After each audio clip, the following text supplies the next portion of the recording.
Joe Gardner helped to set up an organization of local black people to protect their own interests. Previously, the blacks had rioted in the streets to try to get their way. Now it was to be done peacefully using government money. When government funds became available, the Woodlawn organization got control.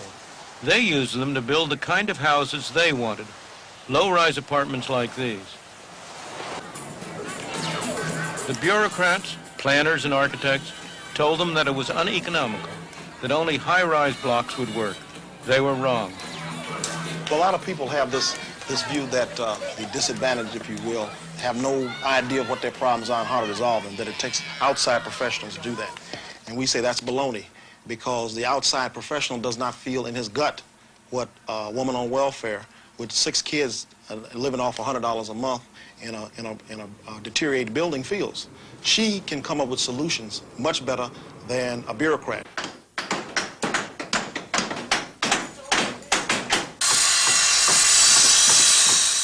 The intentions of this local community group are good. They want to rebuild the community as the community wants. I said, are you pretty pleased with the work we're doing? Yes, I am very pleased with it. But government money always corrupts. Look at the number of people rebuilding this garage. It doesn't make sense, except that these are CETA workers paid for by taxpayers' money. Government funds have allowed the organization to take over a whole area of Chicago. They now have their own supermarket.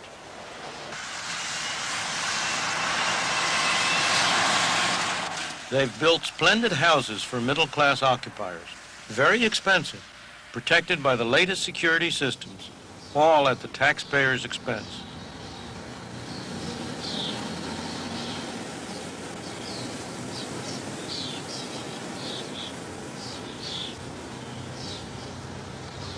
In a sense, TWO is rapidly becoming a mini government. At this particular point, we have approximately 400 employees. We have an operating budget of in excess of $5 million a year. So we are large. Large and expanding. Their next project is to redevelop this site. And that's only the first step in a 20-year plan that will cost $220 million, most of it coming from the taxpayers. In the South Bronx, they're very familiar with government protection, like the rent controls that made it uneconomic for landlords to maintain their buildings. They've moved out and the vandals have moved in. The South Bronx is an area where many of the people are on welfare and where the crime rate is high. But all this could change. A group of local people has begun to renovate these buildings, to build new homes. They call themselves Sweat Equity because at first sweat and effort was all they could put into the project. Only later did they accept a small government grant. How long ago did you start working on this building? 4 months ago. On this building, right here. And I take it what you're going to do is gut the whole thing from beginning to end? Right, totally gutted. And you'll have to rewire? Wire, put new walls up, new floors, new ceilings, new everything. Worked in the winter, worked in the summer, worked when I had the chance to work. How many people have you got working here? A good 40 people. How do you keep them working?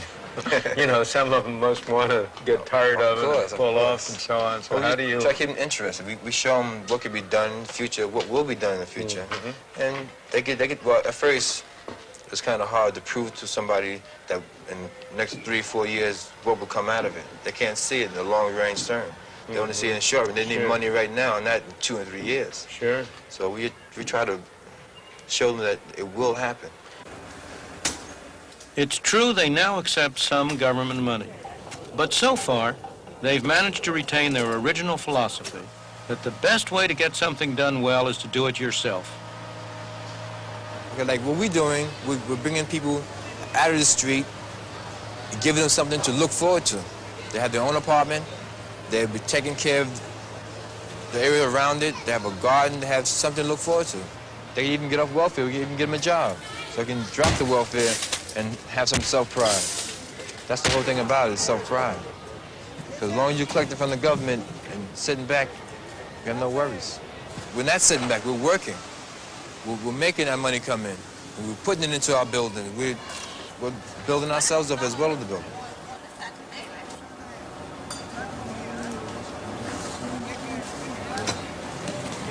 Some of these people are CETA workers, paid for by the taxpayer. But this isn't as useful as it might appear. You ask these fellows, which would they rather have, the CETA workers or the money that's being paid to the CETA workers?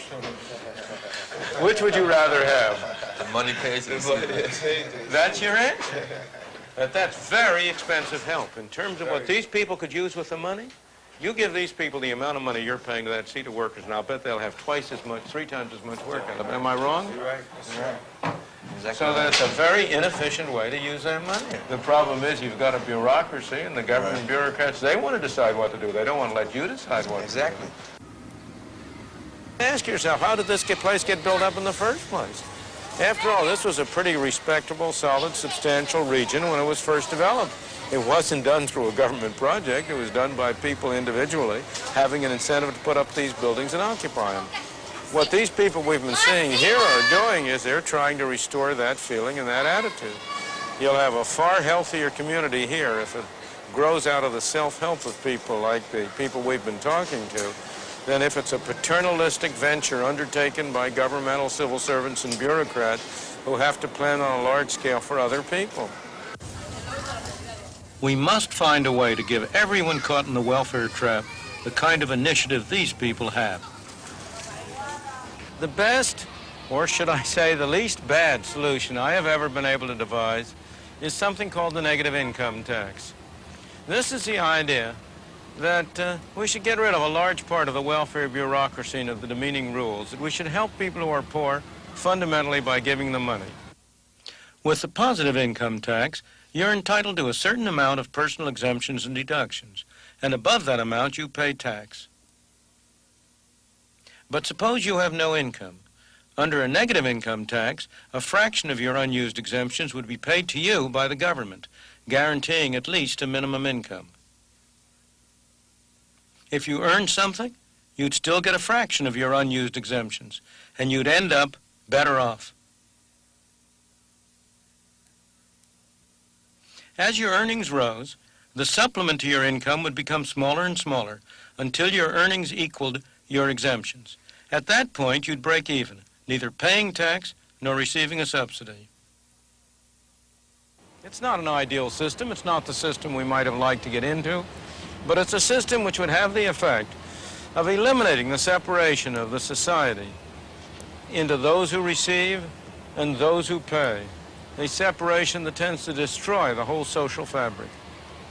It would mean that we could each of us take advantage of opportunities that opened up without fearing that if by some chance we lost our jobs, it would be a long time before we could get back on assistance. It would be a system that would give all of us an incentive gradually to improve our lives, would perhaps enable us over time to work ourselves out of the kind of mess we've gotten ourselves into. A mess we've gotten ourselves into for the very best of motives, but with the very worst of results.